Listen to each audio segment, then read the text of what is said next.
20 minutes. I totally understand all of you must have had like long classes and everything. So I just be here for 15-20 minutes just to give you an overview about AMCAT exams. So we had our AMCAT exams around 3 weeks back, and then yesterday we got our scores. So this particular meeting is in accordance with that. So basically, I'll just tell you about AMCAT, like a little bit that you need to specifically know before you take this test and why this test is important.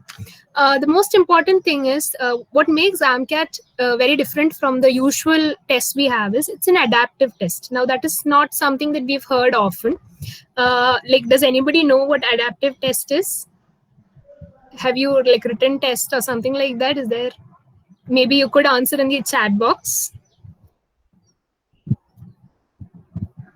I'm not okay. Fine. Since I see no responses, I'll just move ahead with what is an adaptive test. Adaptive test is basically like what happens is you get the first question. You cannot go to the second question without attempting the first question. Now, for this test, you don't have negative marking, but why they are so particular that you cannot go to the second question unless you answer the first question is because your second question depends on how well you have done the first question. That is whether you've got it right or wrong.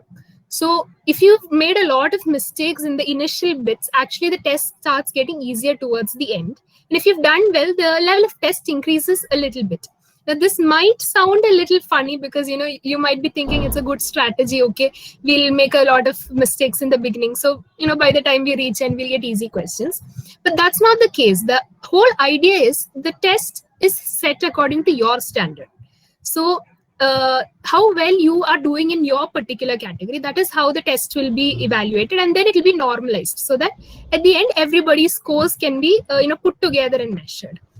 So this is an adaptive test that is currently being used by a lot of companies. Like this time, all the companies except I think VVDN, it wasn't anything like that, but Cognizant, TCS, and AMCAT itself, all of them were adaptive tests. So we could assume that companies might move to this mode of testing, and this is how AMCAT is going to be. Now, why AMCAT? Like, why should you take AMCAT? AMCAT is not a free exam. I think we had to pay 800 rupees for three tests in this series. So why is AMCAT so important is because AMCAT score is very important for so many MNCs. There are a lot of MNCs that take you based on your AMCAT score. Like you have Deloitte, then you have certain openings in Cognizant. Yesterday I was just Googling what are the options that are open. So there was Cognizant was there, Deloitte was there, Bosch was there. So all these companies take your AMCAT score like as your aptitude score. So if you score well in AMCAT, then that you stand a chance for receiving an direct interview call from these MNCs and getting into a job there. So there's a placement angle to it. The second reason is because AMCAT is a very good practice. Like the questions you get there, AMCAT usually happens before all the major all the major other companies come in. So before the other companies come in, you really get to have an idea about what is an aptitude test, or what should you be expecting for an aptitude test. And I think another reason is this AMCAT is done by a company called the Aspiring Minds. So the thing is, Aspiring Minds holds exams for a lot of other companies as well. Like the Cognizant test is held on the AMCAT platform, and AMCAT is basically setting the test. So once you get an experience with AMCAT, you know what level to expect for Cognizant. You know what level to expect for companies that are coming via AMCAT. So all these things put together, and like I said, there are a lot of core companies as well. So we might not have so many core companies. So if you are very particular about working in a core company, then you stand a chance by doing well in AMCAT. So coming to the test in particular, we have 4 sections. We have 5 sections to it. The 3 basic sections that's there for everybody to write will be English, logical reasoning, and quants, the quantitative numerical ability. And then we'll have, because we are from the electrical department, we'll have an electrical engineering paper, and then we'll have an IT paper. It's called the Automator. So Automator is basically, you don't have to write codes. There'll be a code on the screen. There'll be like 7 questions or something. And then you just have to find a correction in the code. Like they'll tell you this is the like we give you this input, we expect this output, but this is the wrong output we're getting. So where is it wrong? Maybe sometimes it might be a syntax error, sometimes it might be a logic error. So you have to basically find that out. So that is the fifth one, Automator. So it has 5 sections like this. And yeah, so Miramis had just asked me to tell you about how I prepared for AMCAT, and I'm not telling you this is like a foolproof strategy or something, but this helped me because I, like, when the scores came, I luckily I got to score very good, and this was the strategy I followed. Maybe if you could pick up some tips from it, it might be useful. But then it's not like a one size fits all. It's your the way you do it would be very different from what I'm doing, but there are some basic things that we need to keep in mind. The 3 basic areas that will be there for every aptitude exam, like any aptitude exam, any placement test you take, there'll be a quant section to it, there'll be a logical reasoning test section to it, there'll be an English section to it. So how did I work on all these 3? Now, at the outset, I'll tell you, I was very bad, except for English. I was like okay-ish with it. LR and quants, I like in August, I took another test from another place, and then I scored very low, and that's when I realized I was very, very bad at this. So there's nothing like, you need an inherent talent for getting into aptitude or anything like that. I scored so low in the test, and that was the day I realized, okay, I am this bad and I can't go for placements with this kind of scoring. And that's when I started studying. So what I did was, I was bad with both quants and LR. So what I started doing was, I like quants, there are a certain set of topics that will come for sure for every exam, and this pattern is one and the same. You take the most basic exam to the highest, CAT also. Some topics are very, very common, like pipes and cisterns, or work in time, or you have these mixtures, like you have 5% of salt in a liquid, and then 5 ml gets evaporated away, that kind of mixture allegations questions.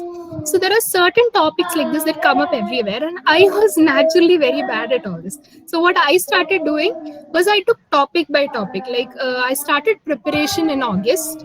So in August we didn't have classes, so that is why I got enough time to prepare. So what I did was, each day I took a particular topic, and then I used a YouTube channel called, I'll just put down the name in the chat box. It's called the Career Ride. So Career Ride is a very good YouTube channel, and they've got some amazing content, like topic wise. You search Career Ride pipes and cisterns, they'll explain the whole concept. They'll take you like concept by concept, and they'll give you so many questions to practice. So this YouTube channel really helps you build your concepts. Like initially I took step by step. I did each concept a day, and luckily I had time, because we were all sitting at home and it's all corona and everything. You don't have to go to college. But I strongly advise you people to start really early, because by next year and all, you won't get the luxury of staying at home in August and all, to slowly start your practice by then. So start it as soon as you can, because this practice is the most important thing. It's not about whether you have the logic. Even if you have the logic, it's about solving it fast. So practice is the key. So what I did was, I did each topic, and by the time I was like quite confident in individual topics, I started going through previous year papers. Generally what I did was, I used to do general questions, and then, like, if it is 1 week before Cognizant, I would concentrate on the like all the previous year papers of Cognizant alone. Or if we had Hexaware, so again 1 week before Hexaware, I took all the previous year papers. All of that is available on the internet. All of that, there are so many sites.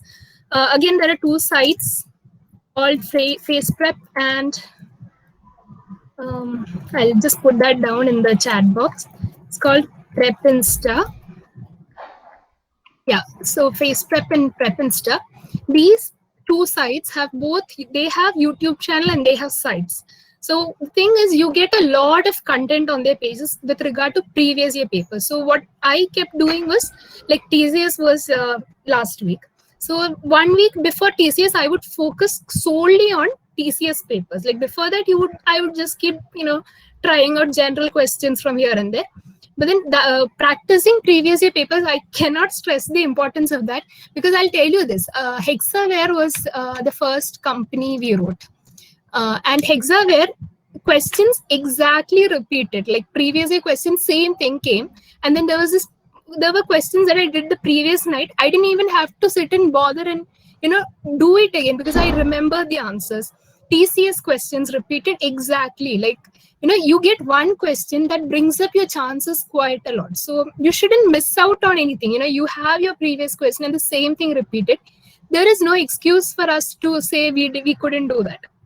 So the thing is, practicing previous year questions for any exam, not just aptitude exams, any exam, like if you're planning for CAT or GATE or whatever it is, practicing previous year questions is like the key to success. Whatever you know otherwise, it's called PPP, practicing previous papers. So that is most important, and the sooner you start it, the better chance you stand in acing the exam.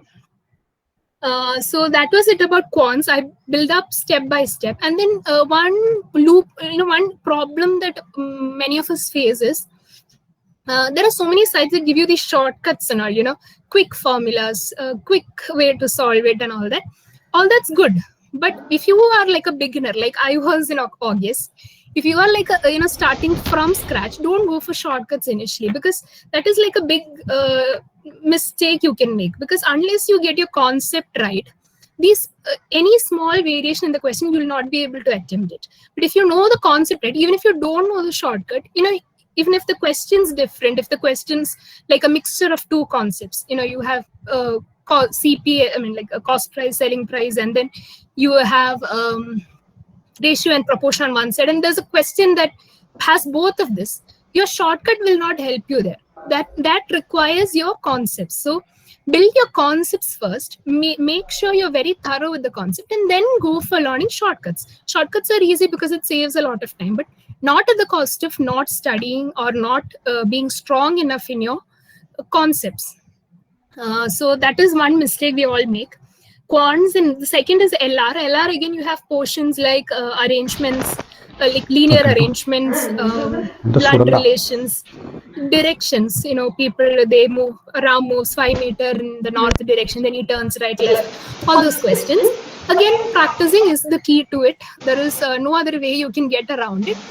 And the thing is, so you get 10 questions, you can solve that, you give it to, now we have 35 people here, you give 10 questions to these 35 people for like 2 hours, everybody is going to solve all the questions and they're going to get it right. But companies really want people who can solve those 10 questions in 10 minutes. So it's not only about getting your concepts right and knowing shortcuts, it's also about finishing it in time. Now, that was also one major issue that I faced, because, we had these mock tests from college.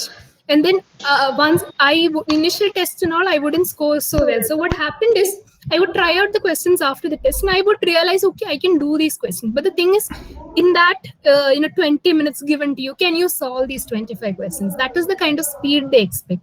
So again, that brings me back to the main and probably the only point that I want to stress throughout the session. It's practice. Practice timed papers. Do not miss out like all that LR and all. It's a little difficult because quants, it's very easy to get questions. LR is not like logical reasoning. It's not very easy to get questions on the net. So practicing questions from that they provide from college, all the placement mock tests that they give you from college, they will really help you improve on your timing, because timing is very, very important. The company doesn't want to know whether you know the concept and everything. They just want to know if you found out the final answer. There are no step marks to it. So it's about whether you can do it within the time limit. So there's always a trade-off between the speed and the accuracy. One day if I sit, I focus so much on accuracy, I might do very less questions correctly, but that doesn't amount to anything. But that also does not mean I recklessly do like all 25 and then I make 15 wrong. Then there are negative marks also. So you have to find out that balance. You have to learn to do it fast. And again, that comes only from practice. Now there's another third section that that's a part of all the major all the exams that we faced so far, which is except again VVDN didn't have it, but all the other Cognizant, Hexaware, and TCS and Goldman Sachs. Yeah, we had Goldman Sachs also. So all of them had English to it. Now English, one thing that we face a problem as engineers is we are so used to studying from PPTs. We were people who used to read long English text in 12th, and then 3 years down the line, I'm pretty sure all of us face this problem of having, we can't focus on big paragraphs. We can't retain it in our mind. But English section, get a lot of reading comprehensions, and that was the single major issue that I found, because you can't retain it. You read one paragraph, and by the time you reach second paragraph, you have no clue what happened in the first paragraph. So I don't have any other trick to tell you other than start reading something. Read long paragraphs. Take up a newspaper, or if you have a reading habit, very good. You don't have to, your English section wouldn't be hard at all, because they only ask you basic English. But reading comprehension, vocabulary and all, you can't go with basic English. You need to be able to retain the paragraph that's given in your head, and then when you see the questions, you need to correctly infer out of it. You need to have some patience with the paragraphs. And as people who have been learning from PPTs for the past 3 years, including you and me, we find it very difficult, because we have everything in points, we have everything crisp. We are not used to dealing with a lot of nonsensical stuff, and to pick out the correct point, that kind of thing, we're not used to it. So now that you have time, now that you're only in your S5, you have 1 year in front of you, and there should be, just pick up a paper or pick a book or whatever it is. There are articles available on Medium. So there you have topics. That you'll have articles based on topics you like. You like sports, you have articles based on sports. You like coding, there are articles. There are lots of good articles based on coding. So you can read that. But the thing is, you need to have an idea about how to read and make sense of a paragraph. So that is how you go about English, which is like 3 main. So that I think that covers 3 main. Like once you build up on your concepts, and then you go to higher level questions. Just before the exam, you can, a couple of days before, you can start focusing on the previous year papers alone. So you'll get an idea about how to write the exam. LR, it's a little difficult to get questions, but try attending all the mock tests that the college is giving you. Has it started? Have you started attending mock tests? Can somebody answer on the chat box or something?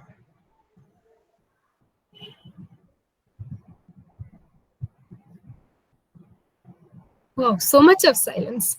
All right. Okay. So anyways, okay. Yes. Okay. So great. You've started attending tests. So yeah, take it very seriously. Don't wait for, our teachers, because our seniors told us this. We made certain mistakes of missing out tests. But I'm trying to tell you, as your senior, I'm pretty sure, you will one day figure this out on your own, and you will be telling your juniors. So it's very important. Attend your tests on time. It might be a little difficult in the beginning, but give it a try. It's for our own good. Aptitude is never a waste, because whatever exam you take GATE, you take CAT, or CAT is full aptitude only, but GATE again has a certain section of aptitude questions. You take, even if you want, you're somebody who wants to go for civil service, you'll probably know you have a paper called CSAT, which is again aptitude. So aptitude doesn't go for waste. So attend all the tests, irrespective of whether you want to get into a software company or a core company, whatever be it, attend all mock tests. And yeah, another issue that I felt and I thought I should share with you is we have a lot of dependency on calculators, and that is one factor that's really going to pull us back, because TCS had an calculator on screen, but Cognizant, Hexaware, Goldman Sachs, none of them had calculators.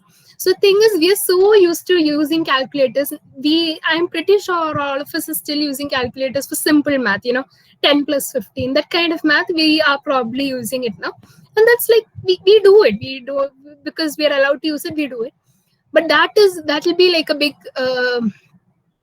hurdle for you when it comes to aptitude exams like this, because start doing problems by hand. Don't depend on your calculator at all. Like even simple problems, tough problems, when it comes to aptitude, do it by hand. Improve your speed in doing problems, the kind of speed we all had in 12th. Remember that? Try coming back to that speed. So yeah, that is with regard to the calculator dependency. Try reducing that for aptitude. I think that's pretty much it. This is what I realized, like from my mistakes.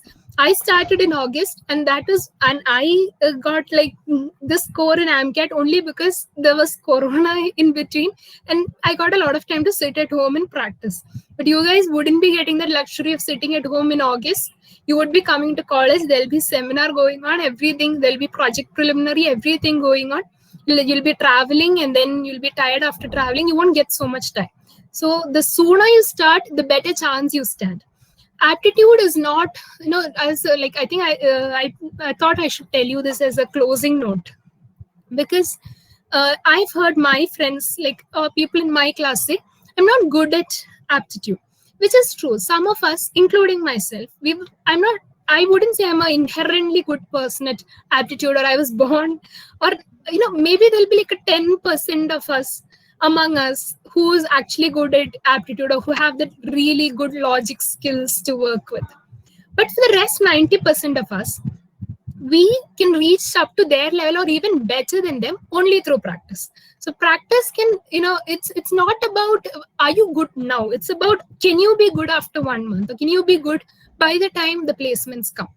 So that is possible. Like I'm really telling you, I want to be really honest with you, that the first test I took that I was talking about, it was a test by time. So I wanted to do MBA. So I thought I'll join their course. So they have an entrance exam. That's the test I took in August. So I did really bad. I felt so bad. And that's when I started practicing. But this time I wrote the test and I cleared it.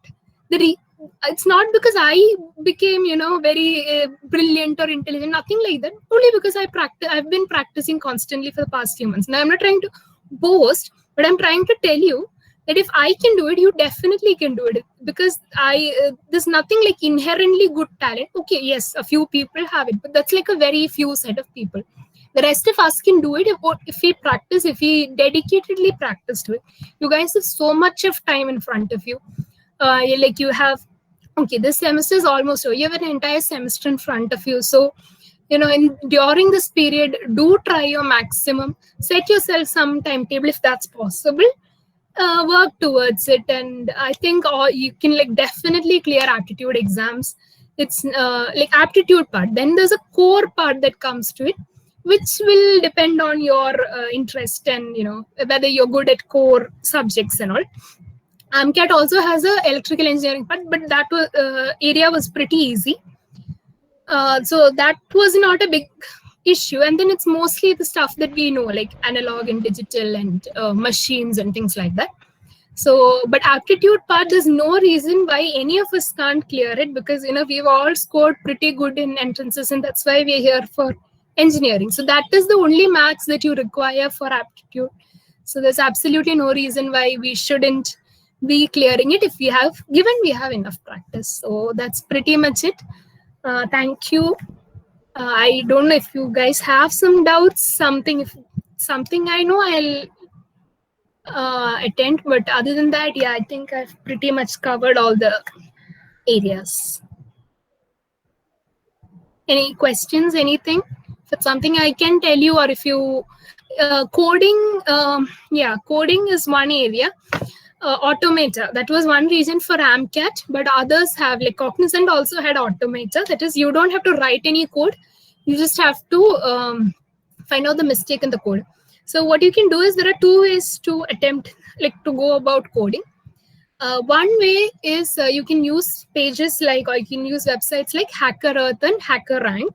So there you have like basic questions. You can like improve your levels on coding there. You can start with a basic hello world printing program, and then you can slowly work on different levels and go to different levels. And then I followed a different strategy. What I did was I basically took the S3 record. I had the record back at home, so I took the record and I did all the problems again just before the placement season. And then I tried out the previous year papers alone, like not every random question that came in HackerRank. I tried out the previous year questions for coding that came for TCS and Cognizant and all, and exactly same questions repeated. So even Cognizant, so we had 7 questions, and I think around 2 or 3 questions were exact repeats from the previous year. So preparing previous year questions helped me even with coding.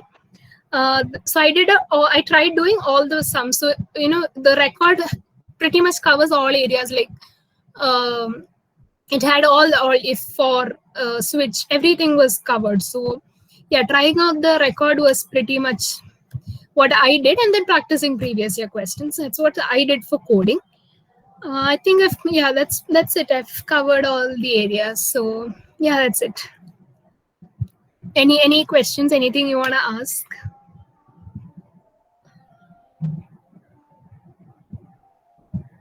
Anything you wanna unmute and ask if you don't want to type it out?